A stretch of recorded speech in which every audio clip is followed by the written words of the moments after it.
여러분, 세상에는 풀리지 않는 난제들이 있습니다. 그러나 이 난제들도 종종 어떤 때에는 풀리는 그런 경우를 보게 된다는 겁니다. 1840년도에 유럽의 유수의 병원에서 많은 산모들이 건강한 상태로 들어와서 아기를 낳자마자 며칠 뒤에 산욕열이라는 열에 휩싸여서 세상을 떠나는 일들이 유럽에 점점 일어나게 됩니다. 당시 평판이 좋았던 병원에서조차도 산모 10명 중에 1명 이상꼴로 아기를 낳고 또 산욕열로 세상을 떠나는 그런 일들이 그 시대에 일어납니다. 반면에 집안에서 산파의 도움을 통해서 아기를 낳았던 산모는 그러한 일이 있었던 그때에 훨씬 적게 그렇게 죽어가는 일들이 일어났습니다. 도대체 이유가 무엇일까? 원인은 무엇에 있을까? 아무리 찾아봐도 이 병원은 집보다 더 현대적인 기술이 있고 더 위생적인 어떤 곳이 병원인데 어떻게 병원보다 집안에서 산모들이 더 건강하게 더 살 수 있을까? 그래서 이유를 찾았지만 더 이상 찾을 수가 없이 난제로 남게 되었습니다. 그런데 어느 날 이 헝가리의 의사였던 제멜 바이스가 이러한 어떤 문제의 원인을 찾게 됩니다. 이유는 이 불청결이라는 이유라는 거예요. 그러니까 우리가 상식적으로 보게 되면 이 집보다 병원이 더 위생적이고 또 현대적일 것 같은데 어떻게 병원이 불청결할 수 있을까? 처음에는 이 사실을 받아들일 수가 없었다는 거예요.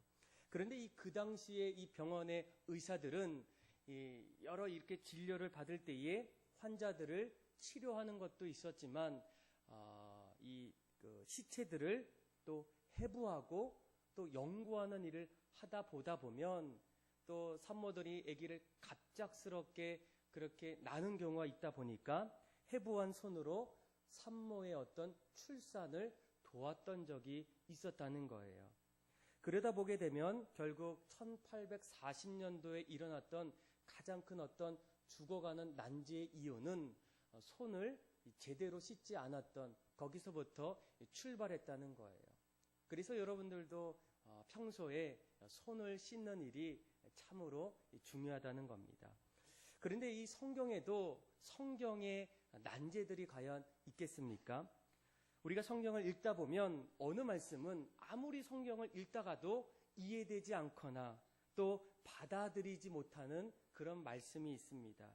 믿음이 있는 분이라도 이 말씀만큼은 왜 하나님께서 이런 사건을 우리에게 주셨을까 믿어지지 않거나 이해되지 않는 그런 어떤 말씀이 있다라는 겁니다. 오늘 우리가 함께 읽었던 이 아나니아와 삽비라의 어떤 사건은 성경의 난제 가운데의 하나가 바로 오늘의 말씀이라는 겁니다. 예루살렘의 오늘 본문은 가끔씩 일어날 수도 있는 어떤 헌금 사건에 관련된 내용입니다. 그런데 그 사건의 내용과 결과를 보게 되면 참으로 받아들일 수 없고 충격적인 내용이라는 거예요. 한 가정에서 하나님 앞에 은혜를 받고 또 소유를 팔아서 예물을 드리려고 하는 그때에 그 예물의 어떤 부분적인 것을 떼어 먹었다가 그저 매를 맞을 정도가 아니라 그 가정에 남편과 아내가 죽는 일이 발생합니다. 여러분, 어떻게 이런 일들이 가능하겠습니까? 또 헌금을 드리다가 부분적으로 떼어 먹었다가 하나님 앞에 죽음을 맞이했다. 아마 우리 자녀들 또 우리 과거의 어떤 일을 보게 되면 우리들도 가끔씩 아버지로부터 어머니로부터 헌금을 이렇게 내라고 이렇게 받았을 때 또 아나니아와 삽비라처럼 그렇게 했던 그런 어떤 경험도 있다라는 겁니다. 그래서 어쩌면 이 말씀을 접할 때마다 가끔씩 시험에 들 수도 있고 또 이 말씀을 어떻게 우리가 받아들여야 될까 도저히 이해가 되지 않는 그런 성경의 난제이기도 한다는 겁니다.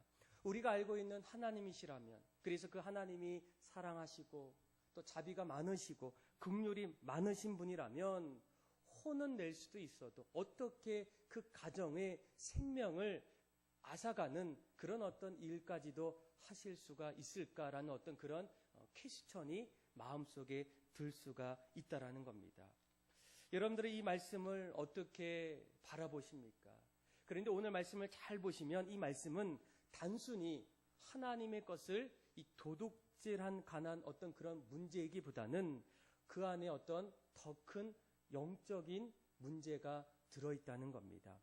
여러분, 이 말씀을 알기 위해서는 우리가 이 구약에 조금 더 거슬러 올라가서 하나님께서 이 땅에서 제일 먼저 만드셨던 완벽한 공동체가 어떤 공동체입니까? 에덴 동산의 이 공동체라는 겁니다. 하나님은 에덴 동산을 만들어 놓고 거기에다 처음으로 이제 인간 아담과 하와를 만드셨고, 그리고 그 안에서 우리 아담과 하와가 또 하나님의 뜻대로 아름답게 또 기쁘게 살기를 간절히 원했다는 겁니다. 그런데 이 에덴 동산에 어떤 일이 일어났겠습니까? 그곳에 어느 날 죄가 들어오게 됩니다. 그런데 이 죄가 누구를 통해서 들어오게 됩니까? 아담과 하와를 통해서 죄가 들어오고, 또 그 죄 뒤에는, 남자와 여자 뒤에는 사단이라는 그런 영적인 그런 존재가 있게 됩니다. 그래서 아담과 하와를 통해서 죄가 세상에 들어옴을 통해서 하나님이 원하셨던 완벽한 공동체에서 전혀 다른 공동체로, 불완전한 공동체로 변하기 시작한다는 겁니다. 죄로 인해서 공동체는 점점 변질되고 파괴되고, 그리고 무엇보다도 하나님과의 관계가 깨져버리는 그런 충격적인 일들이 창세기에 가장 완벽하게 될 거라는 공동체 안에서 출발했다는 겁니다. 로마서 5장 12절 말씀에 보게 되면, 그러므로 한 사람으로 말미암아 죄가 세상에 들어오고 죄로 말미암아 사망이 들어왔나니 이와 같은 모든 사람이 죄를 지었으므로 사망이 모든 사람에게 이르렀느니라. 그래서 여러분, 이 에덴 동산의 이 사건은 쉬운 사건이 아니라 끔찍한 사건이가 더 이상 다시 일어나기를 원치 않는 그런 사건이라는 겁니다. 이제 다시 신약으로 오늘 본문으로 넘어와서 에덴 동산 또 에덴 공동체 이후로 지금까지 가장 역사에 유례 없이 이상적인 공동체가 있다면 여러분 어떤 공동체이겠습니까? 마가의 다락방에서 임했던 이 초대교회의 공동체라는 겁니다. 그들이 함께 모였을 때에 하늘로부터 진동이 일어나고 성령의 충만함을 통해서 그들이 곳곳마다 방언이 일어나고 그들의 눈이 영적으로 새롭게 띄어짐을 통해서 이제는 더 이상 내 것, 너 것이 없는 유무상통한, 그래서 서로 격려해주고 아낌없이 사랑해주는 그런 완전한 그런 어떤 공동체의 모습이 초대교회의 태동을 통해서 이제 막 일어나는 그런 자리였습니다. 그런데 이런 이상적인 공동체 가운데에 갑자기 그 공동체 안에 죄가 들어온다는 겁니다. 그 죄가 누구로부터 들어옵니까? 남자와 그리고 여자, 오늘 본문에는 아나니아와 삽비라를 통해서 들어온다는 겁니다. 그리고 그 배후에는 그들을 이용하고 짓눌렸던 사단이 당연히 그 자리에 있다는 겁니다. 여러분, 두 사건을 통해서 하나님께서 왜 한 가정을, 그 생명을 빼앗아 갈 수밖에 없었을까라는 그런 어떤 마음이 조금씩 이해될 수 있다라는 겁니다. 오늘 우리가 말씀을 읽어보면 단지 헌금을 떼어먹지 마십시다 라는 어떤 그런 주제이기보다는 그렇다고 또 떼어먹는 그런 이야기는 아닙니다. 그런데 더 중요한 것은 오늘 본문을 통해서 하나님께서 믿음의 성도들에게 무엇을 주고자 하셨겠습니까?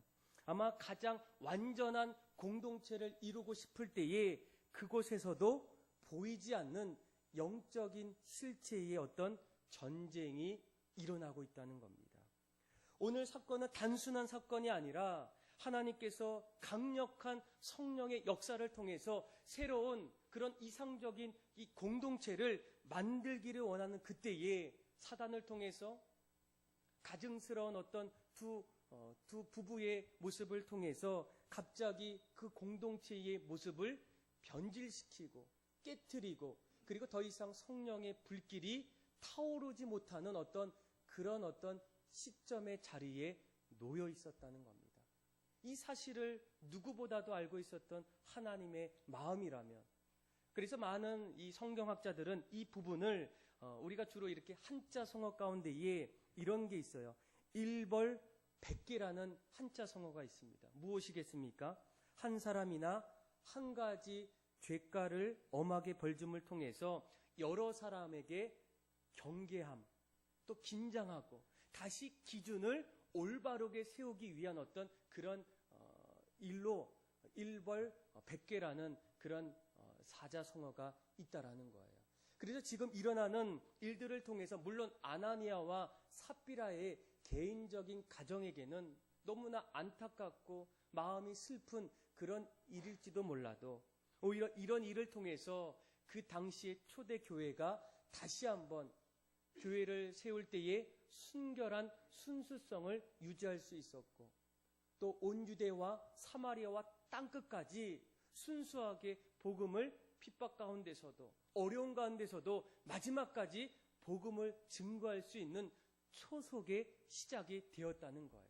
그래서 오늘 말씀을 잘 읽어보면 마지막 절에 이 사건의 결론을 뭐라고 얘기합니까? 우리 한번 11절 말씀인데 같이 한번 읽어보겠습니다. 시작. 온 교회와 이 일을 듣는 사람들이 다 크게 두려워하니라. 아멘. 이 죽음의 사건을 통해서 그곳에 있는 수많은 사람들이 더 이상 하나님 앞에서 하나님의 사랑 때문에, 하나님의 인자함 때문에 그냥 대충대충이 아니라 하나님을 두려워하기 시작했고, 하나님을 경외하고, 무엇보다도 자신의 삶의 중심에 하나님을 둘 수 있는 가장 중요한 사건으로 여겼다는 거예요. 저는 오늘 이 말씀을 통해서 오늘 한국교회에, 또 특별히 우리 교회에도 당연히 바라볼 수 있는 모습이 아니겠습니까? 어느 부서는 이야기를 들어보면 그 부서가 점점 잘 돼가고 있는 이야기를 듣는 경우가 있어요. 또 기쁘고 또 좋을 수도 있고 은혜 받을 수도 있고, 또 나름대로 그 부서의 부흥이 일어나는 그런 일들이 있어요. 선교회도 그렇고 목장도 그렇고 또 다른 기관도 마찬가지입니다.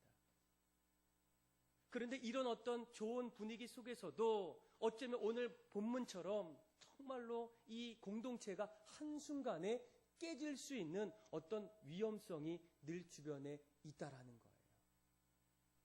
그 공동체의 순수성이 한 사람을 통해서, 또 다른 사람들의 잘못을 통해서 갑자기 무너질 수도 있고, 좋았다가도 이제는 더 이상 아무것도 없어지는, 그래서 우리가 종종 교회가 한순간에 교회가 나눠지고 분열되고 없어지는 그런 일들도 아마 이런 맥락에서 우리가 보시면 될 것 같아요. 그래서 오늘 본문을 통해서 하나님께서 이 아나니아와 삽비라의 죽음을 통해서 도대체 우리에게 주시는 그런 영적인 메시지가 무엇일까? 이 사건을 통해서 우리가 진정으로 붙잡아야 될 신앙의 모습은 무엇인지를 함께 나누기를 원합니다. 첫 번째로 우리가 오늘 말씀을 통해서 가장 중요한 삽비라와 아나니아의 죽음을 통해서 우리가 꼭 붙잡아야 될 신앙은 사람이 아닌 하나님께 잘 보이는 그런 신앙을 가져야 된다는 거예요. 여러분, 하나님과 사람의 시각은 같을까요? 다를까요? 같은 것도 있지만 다른 부분도 너무나 많다라는 거예요. 여러분, 사람은 주로 외모를 많이 볼 때가 있습니다. 그러나 하나님은 외모보다도 그 사람의 중심을 보신다는 거예요. 아마 이 사람의 시각으로 지금 일어났던 아나니아와 삽비라의 그들의 행동은 사람들에게 당연히 주목받을 수 있는 사건이라는 거예요.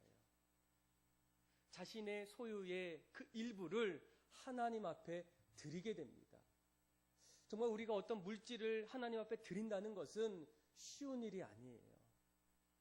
믿음 없이는 할 수 없는 그런 결단입니다. 그런데 이들은 바로 바나바처럼 자신의 그 재산의 일부를, 엄청난 금액이겠죠. 그 금액을 하나님 앞에 드리는 결단을 하게 돼요. 그래서 사람들로부터 칭찬을 받습니다. 주목을 받아요. 그런데 왜 그들이 그런 결과를 맞이했을까? 오늘 본문에 잘 보시면 이 본문은 4장 36절, 37절 말씀과 그리고 나서 아나니아와 삽비라의 이야기를 이렇게 비교하며 보면 조금 더 이해가 돼요. 우리 한번 4장 36절부터 5장 2절까지 우리 한번 교독으로 한번 읽도록 하겠습니다. 구브로에서 난 레위 사람이 있으니 이 이름은 요셉이라. 사도들이 일컬어 바나바라 번역하면 위로의 아들이라 하니,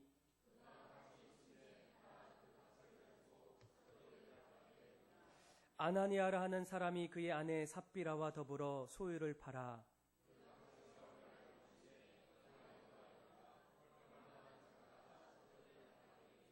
아멘. 여러분, 구브로에서 난 레위 사람 그 요셉이라는 사람이 있어요. 그런데 그도 자신의 땅을 팔아서 하나님 앞에 드립니다. 얼마나 그것이 사람들로부터 주목받을 수밖에 없는 그런 일이겠습니까? 우리라면 사실 어려운 결정이에요. 내가 어떻게 이루었는데, 내가 또 어떻게 받았는데, 또 이것이 우리의 삶에 얼마나 중요한 일인데. 그런데 그가, 요셉이라는 사람이 이런 일을 통해서 사람들로부터 뭐라고 칭송을 받습니까? 바나바, 그래서 위로의 아들이라는 이름을 또 사람들로부터 불리게 돼요. 사람들을 그를 칭송했고 또 기뻐했고 주목했고 또 칭찬하는 일들이 일어납니다. 그러면서 또 한 가지 일이 5장 1절에 바나바가 아닌 아나니아라는 그런 가정에서도 좀 비슷한 일이 일어나요. 자신의 소유를 팔아서 하나님 앞에 드립니다. 그런데 이 오늘 말씀을 잘 보시면 한 가지 두 가정에 다른 차이점이 있어요. 5장 2절 말씀에 보게 되면 무엇이 있습니까? 하나님 앞에 드리기로 했던 그 예물에 그 값에서 어떻게 했다고요? 얼마를 감추었다는 거예요. 그들이 왜 이런 어떤 일들을 결정했을까? 하나님 앞에 드리기로 했는데 정작 드리려고 하니까 그 드리는 것이 아까운 거예요. 이것이 어떤 물질인데, 이것이 나의 삶의 어떤 중요한 부분인데, 그래서 그들의 마음속에는 서서히 하나님의 은혜 앞에서 드리고자 했던 이 순수한 마음이 점점 변해가고 있다는 거예요. 어쩌면 그들이 바나바가 사람들로부터, 요셉이 그 자신의 재산을, 땅을 팔아서 드렸던 모습을 통해서 사람들로부터 칭찬받고 주목받고 또 기뻐했던 모습을 보게 되면서 우리도 어떻습니까? 우리도 그런 어떤 일을 통해서 사람들로부터 또 사람들을 또 의식하면서 그런 마음을 가졌을 거라는 거예요. 그래서 여러분, 무엇보다도 이 아나니아와 삽비라의 마음속에는 누구를 더 주목했다는 거예요? 하나님보다는 그 주변의 사람들이나 그 환경들을 바라봤다는 거예요. 그런데 여러분, 이런 어떤 모습이 오늘 우리에게도 좀 나타나고 있지 않습니까? 우리가 신앙생활할 때에 가장 중요한 것은 하나님을 바라보는 신앙이에요. 그런데 언젠가부터 우리가 신앙생활할 때에 또 장로님을 바라볼 때도 있고, 또 목사님을 바라볼 때도 있고, 또 권사님을 바라볼 때도 있고, 또 옆에 있는 어떤 가정의 어떤 환경을 또 신앙생활하면서 비교하면서 바라볼 때가 여러분 얼마나 많이 있겠습니까? 물론 우리가 사람들을 어떤 바라보는 거, 그것이 꼭 나쁜 것은 아닙니다. 그런데 그것을 점점 바라보다 보면 하나님을 바라보는 신앙이 점점 변질될 수가 있다라는 거예요. 우리 중심의 기둥이 하나님이 아닌 외적의 환경으로 점점 바뀔 수밖에 없다라는 거예요. 여러분들은 요즘 누구를, 어떤 분을, 또 어떤 것을 여러분 바라보고 있습니까? 아마 세계 역사 안에는 천재들이 참 많은 것 같아요. 그 중에서 미술의 천재라고 불리는 이 미켈란젤로가 있어요. 아마 아시는 분은 아시는데 막 대작을 막 많이 남겼어요. 근데 그의 일화를 보게 되면 이 30대 초반에 로마 교황이었던 율리우스 2세라는 그 교황을 통해서 한 가지 부탁을 받게 돼요. 이곳에 시스틴 성당이 있는데 이곳에다가 12사도를 이렇게 좀 그렸으면 좋겠다는 부탁이에요.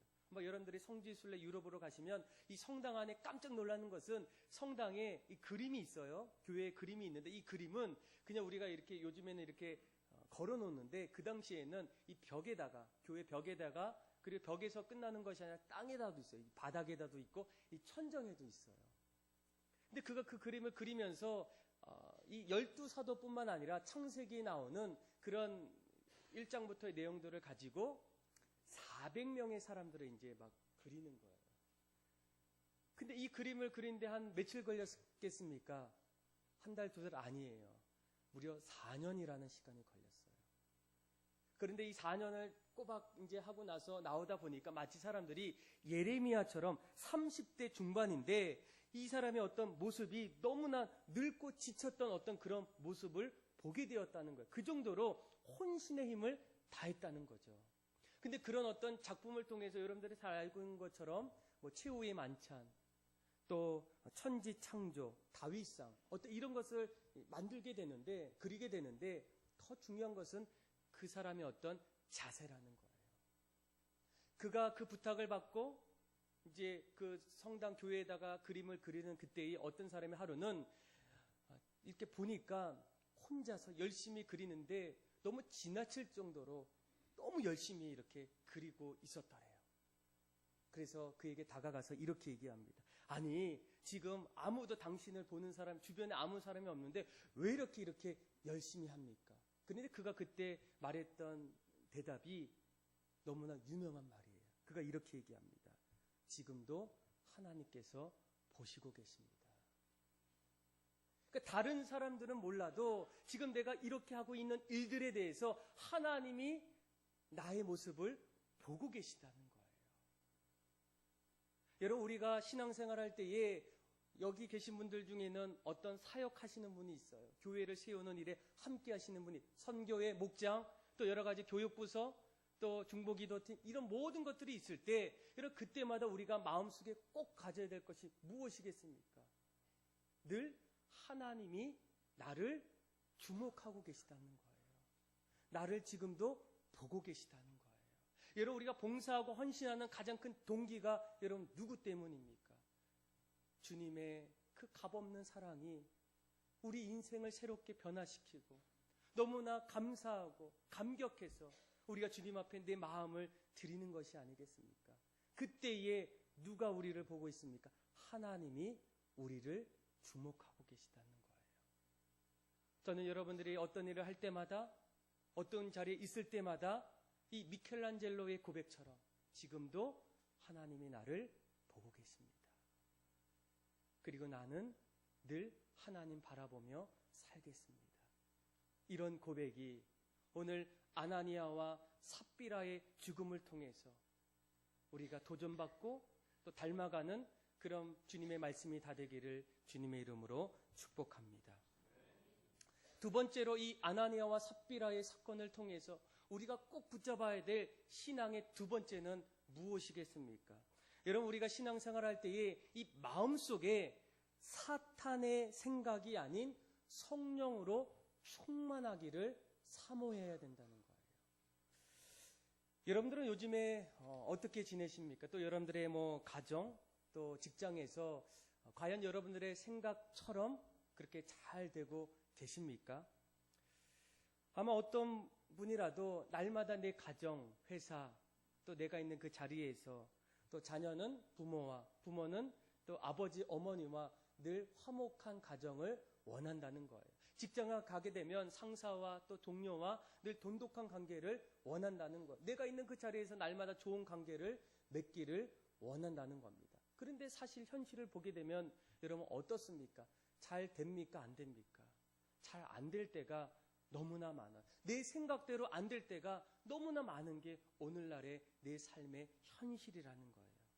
그런데 왜 이렇게 안 되는 일들이 일어날까? 도대체 무엇일까? 그 이유를 알기 위해서는 여러분들이 이 땅에서 세상에 보이지 않는 영적인 세계를 깨달아야 한다는 거예요. 여러분, 저도 거기 안에는 하나님 외에도 보이지 않는 영적인 존재, 이 사단, 마귀라는 존재가 있어요. 그런데 그 마귀가 너무나 중요하다는 거예요. 어떤 분이 저에게 목사님, 마귀가 우리의 삶에 그렇게 중요하겠습니까? 이렇게 묻는 분이 있어요. 그런데 우리의 삶에 중요한 만큼 이 마귀라는 존재는 그렇게 중요할 수밖에 없다라는 거예요. 여러분, 이 사단 마귀의 이 역할은 참소자예요. 이간자예요. 우리 관계를 깨트리는 거예요. 그래서 원어로 보면 이 디아볼로 이렇게 해서 뭐뭐 사이에 던지다예요. 나와 당신 사이에 뭔가 이렇게 던지면 관계가 어떻습니까? 깨진다는 거예요. 여러분, 우리 부부 사이의 이 관계를 점점 어렵게 깨트리는 관계가 도대체 누구이겠습니까? 남편이겠습니까? 아내이겠습니까? 또 회사에서 정말로 잘해보려고 했는데 자꾸만 동료와 관계가 깨져요. 그 사람 때문이겠습니까? 여러분, 예수님께서 은 30에 팔려요. 누구를 통해서 팔립니까? 가룟 유다를 통해서 팔리게 돼. 그런데 이 가룟 유다가 정말로 은 30을 갖고 싶어서 예수님을 팔았겠습니까? 아니라는 거예요. 요한복음 13장 2절 말씀에 보게 되면 이 가룟 유다가 그렇게 할 수밖에 없었던 이유를 영적으로 이렇게 분명하게 얘기합니다. 우리 한번 요한복음 13장 2절의 말씀인데 우리 화면을 보고 같이 한번 읽겠습니다. 시작. 마귀가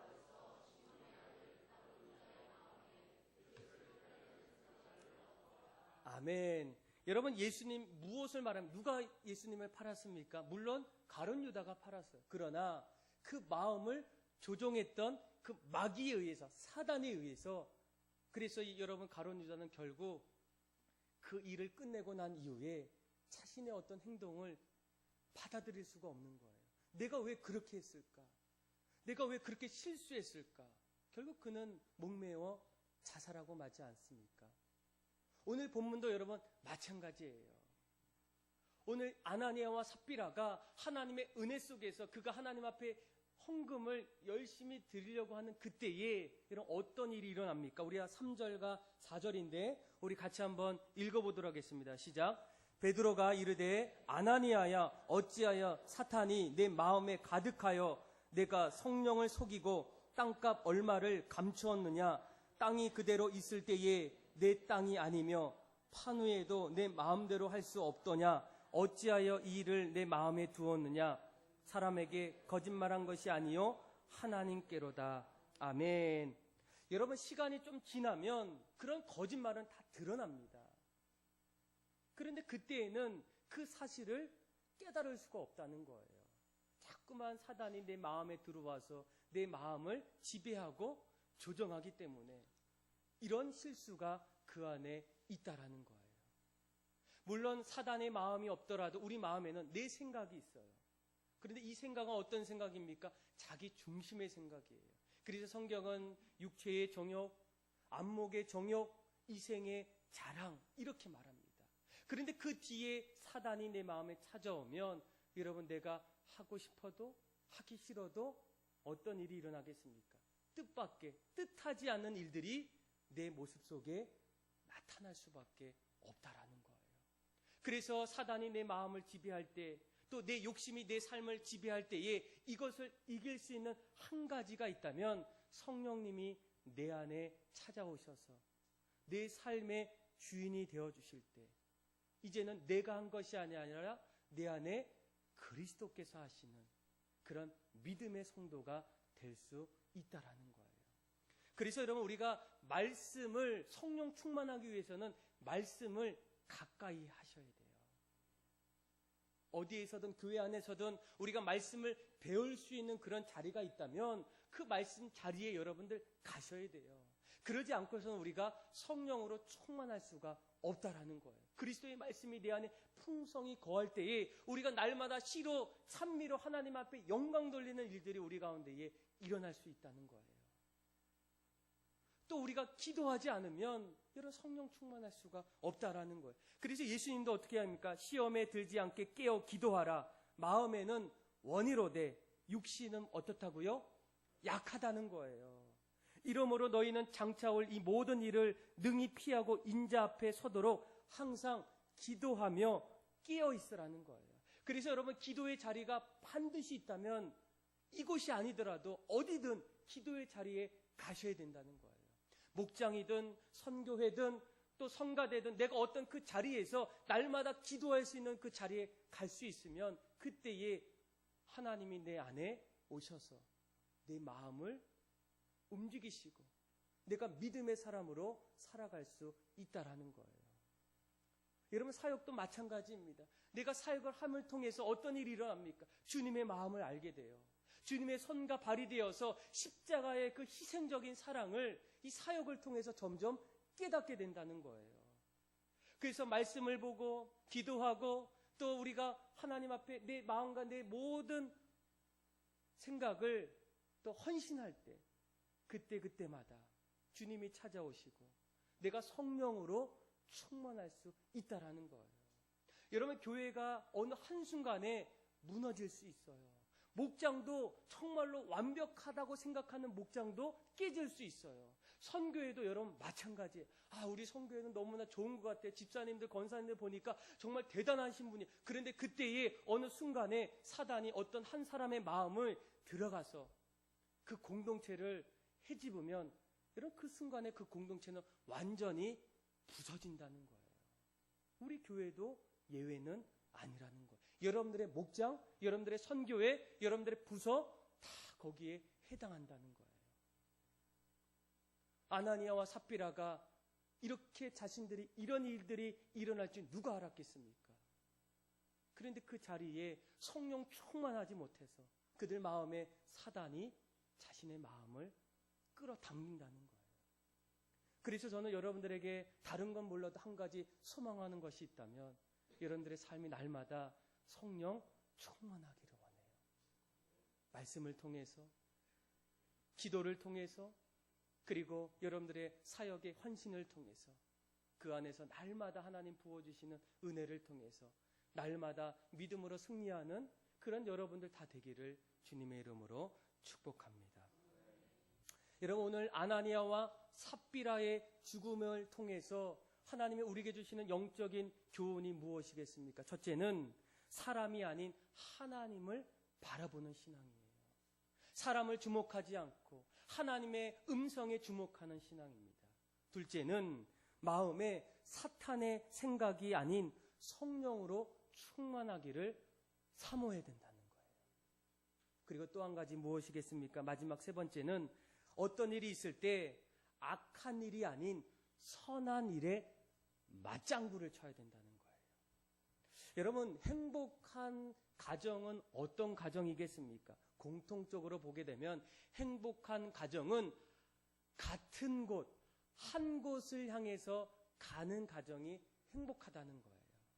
남편의 생각이 아내의 생각이고 아내의 생각이 자녀들의 생각이 되어질 때 그 가정은 행복할 수밖에 없다라는 거예요. 그런데 여러분, 한 마음, 한 뜻의 마음을 갖는 그 가정의 공동체가 중요한데 더 중요한 것이 있어요. 그 가정이 한 마음과 한 뜻으로 어디를 향하고 있는가, 그 방향, 그리고 그 어떤 그 길이 여러분 사실은 더 중요하다는 겁니다. 오늘 우리가 읽었던 말씀을 보게 되면 이 베드로가 아나니아에게 얘기해요. 어떻게 된 일이냐. 그가 사탄을 통해서 하나님을 속이는 거짓말을 합니다. 그리고 그가 죽고 나서 3시간이 지난 이후에 베드로가 그의 아내 삽비라를 만나게 돼요. 그런데 똑같은 질문을 합니다. 그런데 똑같은 질문 속에서 그들의 마음은 어떻다고요? 하나가 됐어요. 똑같이 질문을 받아서 똑같이 성령을 속이는 거짓말을 해요. 우리 한번 7절에서 우리 10절의 말씀을 한번 교독으로 한번 확인해 볼까요? 이제 아내의 이제 그 이야기예요. 3시간쯤 지나 그의 아내가 그 일어난 일을 알지 못하고 들어오니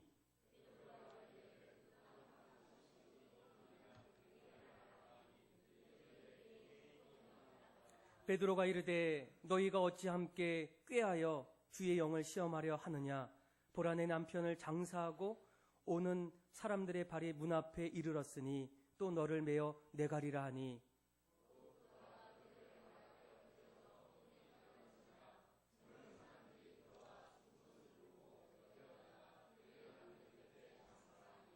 아멘. 여러분, 이 베드로가 그의 삽비라의 아나니아의 아내에게 똑같이 물어봤어요. 여러분, 이 공동체의 가장 중요한 것은 하나됨입니다. 그래서 어떤 공동체가 어떤 분이 우리 기도합시다. 옆에 있는 분이 그래요. 우리 믿음의 공동체라서 같이 기도합시다. 하나님 앞에 영광 돌립시다. 이렇게 공동체가 하나 될 수만 있으면 얼마나 건강하고 좋은 공동체이겠습니까? 저는 우리 그 모임의 모든 공동체가 하나 되는 그런 어떤 은혜가 있었으면 좋겠어요. 그래서 다른 생각이 아니라 늘 주님 앞에서 주님 때문에 주님을 위해서 하나 될 수 있는 그런 어떤 공동체라는 거예요. 그런데 반드시 그 공동체 안에는 분명히 서로 어떤 일을 통해서 갈등이 일어날 수가 있다는 거예요. 나의 생각과 당신의 생각이 다르고 여러분들의 모습과 나의 모습이 다르기 때문에 어떤 자리에서는 결정하는 데 있어서 갈등되는 어떤 부분들이 반드시 일어난다는 거예요. 그래서 심지어는 그런 어떤 공동체 가운데는 그 공동체 어떤 멤버나 어떤 그 단체 공동체를 험담하고 비판하는 그런 어떤 사람들도 있다라는 거예요. 왜 목장이 이럴까? 이 교회는 왜 이렇게 될까? 저 목사님은 왜 자꾸만 저렇게 하실까? 이런 어떤 이야기가 있다는 거예요. 어느 공동체든지 일어날 수 있다라는 겁니다. 그런데 중요한 것은 어떤 목사님이 그때 이런 얘기를 하시더라고요. 아마 사람들이 7명이 모였을 때에 아마 거기에는 반드시 좋은 것도 있지만 어느 순간에는 그 공동체를 어렵게 하고 갈등되게 만드는 그런 어떤 이야기들이 일어날 수 있다는 거예요. 그런데 6명이 그런 어떤 어려운 어떤 험담하고 비판하는 어떤 그런 이야기를 할 때에 그 안에 나머지 한 사람이 나는 그런 어떤 이야기에 동의할 수 없고 오히려 그것에 대해서 내가 인정하지 않게 된다면 더 이상 그 모임에 함께하는 그 자리에 그런 일들이 멈출 수가 있다는 거예요. 저는 이 말씀이 예수님께서 하셨던 너희는 세상의 빛과 뭐라고요? 소금이라는 거예요. 세상은 아무리 이런 이야기를 하고 어느 공동체는 이렇게 어려운 어떤 갈등하고 비난하고 비판하는 가운데 있지만 우리가 하나님이 우리에게 주셨던 우리의 어떤 모습은 세상의 빛이라는 거예요. 어둠이 아무리 많이 있어도 빛이 오면 그 어둠은 사라질 수밖에 없다는 겁니다. 소금이 들어가면 그 안에 수많은 어떤 모습들이 달라질 수 있다는 거예요. 여러분, 오늘 본문에 이 아나니아가 죽고 난 이후에 3시간이 지난 후에 베드로가 이 삽비라 아내에게 똑같이 물어봤어요. 그런데 그녀의 대답은 무엇이겠습니까? 똑같이. 그러니까 요즘에 보면 코드가 맞는 부부예요. 그런데 무엇이 문제입니까? 방향이 잘못됐다는 거예요. 가는 길이 지금 올바르지 않았다는 거예요. 하나 되는 것도 중요하지만 그것만큼 더 중요한 것은 우리가 지금 어디 쪽으로 우리가 지금 가고 있는가. 여러분, 그것이 여러분 사실은 더 중요하지 않겠습니까? 그래서 오늘 몇 절입니까? 9절 말씀에 어찌 함께 깨하여 주의 영을 시험하느냐. 어떻게 너희들이 하나 되고 그 하나됨이 이렇게 성령을 시험하는 그런 신앙으로 살 수 있느냐. 이렇게 여러분 얘기한다는 거예요. 여러분들의 공동체는 어떻습니까? 여러분들의 목장, 또 여러분들의 선교회, 또 여러분들의 어떤 교육부서, 또 함께하는 팀 안에서의 모습은 여러분 어떻습니까? 물론 그 안에는 갈등도 일어납니다. 어려움도 일어나요. 속상함도 있어요. 또 누가 누구를 이렇게 싫어하고 얘기하는 이런 일들이 있어요. 어느 공동체라도 일어날 수 있습니다. 그런데 그때에 나는 어떻게 하는가? 저는 이 오늘 말씀을 분명히 보면서 이 두 사람이 성경에는 나오지 않았지만 처음에 결정하기 전까지 이 두 사람이 어떤 이 갈등이 있었을 것 같아요. 한 사람은 그 일부를 너무 아까우니까 떼어서 우리가 하나님 앞에 드리자. 그런데 또 한 사람은 아니라고. 아니, 우리가 이렇게 약속했고 얘기했는데 어떻게 이거를 우리를 위해서 띄울 수 있냐. 이렇게 우리가 말할 수 있다라는 거예요. 그런데 결국은 두 사람이 하나의 어떤 결론을 내릴 수밖에 없다는 겁니다. 한 부부이기 때문에. 여러분들은 어떻게 하시겠습니까? 아마 여러분들의 목장 안에서 또 선교회 안에서 여러분들의 각자의 자리 안에서 이런 일들이 비일비재합니다. 계속 일어납니다. 계속 결정해야 돼요. 계속 어려운 일들이 막 계속 이야기해요.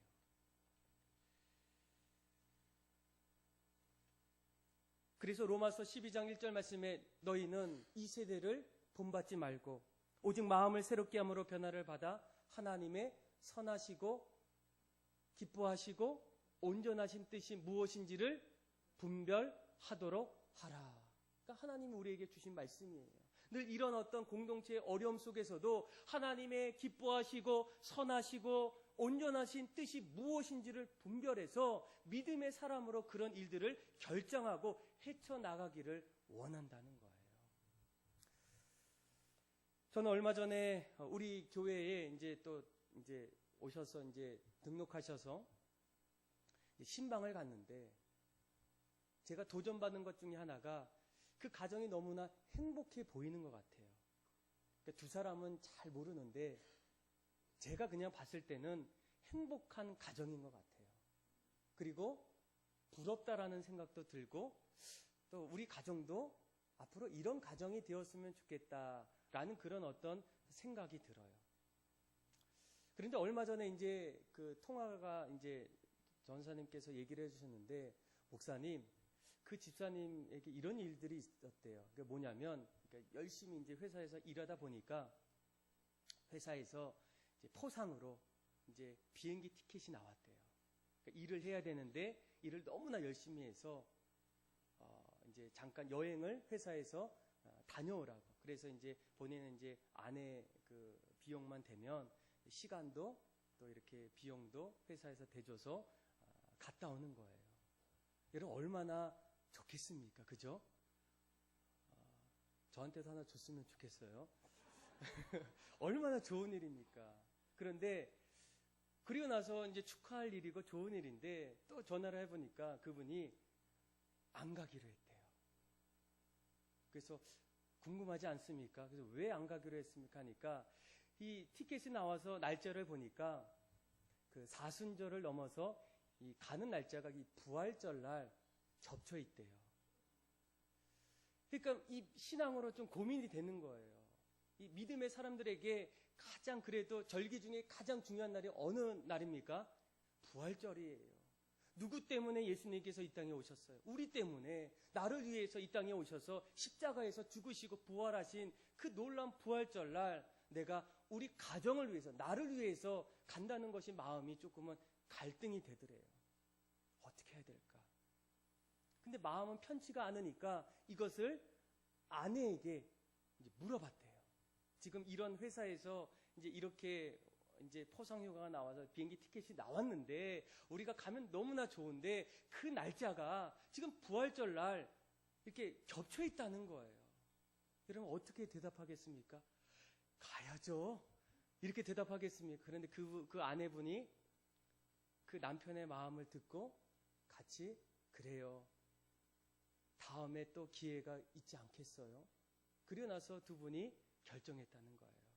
다음에 가기로. 뭐 안 가도 되지만 또 다음에 또 기회가 되면 그때 가기로 또 신앙의 어떤 결단을 내렸다는 거예요. 그러니까 저는 이 얘기를 직접은 듣지 않았는데 들어보니까 정말로 가정이 행복해질 수 있는 이유가 바로 여기 있구나. 저도 그 얘기를 듣고 너무나 신앙 안에서 너무 기쁘고 뿌듯한데 하나님께서 지금 일어나는 일들을 보시고 계실 때 하나님은 어떤 마음이 드셨을까? 하나님이 어떻게 그 가정을 축복하실까? 정말 그 마음이 제 마음속에 잠시 들더라고요. 그래서 우리가 어떤 길을 걸을 때에 여러분 한 마음으로 걷는 것도 중요하지만 더 중요한 것은 그 길이 어디를 향하고 있는가가 여러분 사실은 더 중요하다는 겁니다. 사랑하는 믿음의 성도 여러분, 오늘 우리에게 두 사람의 생명을 앗아가는 엄청난 충격적인 사건을 통해서 하나님이 우리에게 주신 영적인 메시지가 무엇이겠습니까?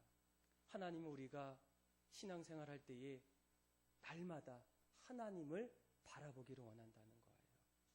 그리고 그 바라봄을 통해서 날마다 성령 충만함으로 더 이상 악한 일에 우리가 함께 동조하는 것이 아니라 선한 일에 함께 동조함을 통해서 초대교회가 든든히 서가고 그 초대교회를 통해서 이제는 예루살렘과 온 유대와 사마리아와 땅끝까지 놀라운 교회가 세워지는 일들이 저는 여러분들의 삶 속에서 일어나는 은혜가 있기를 주님의 이름으로 축복합니다. 우리 이 시간 찬양 한 곡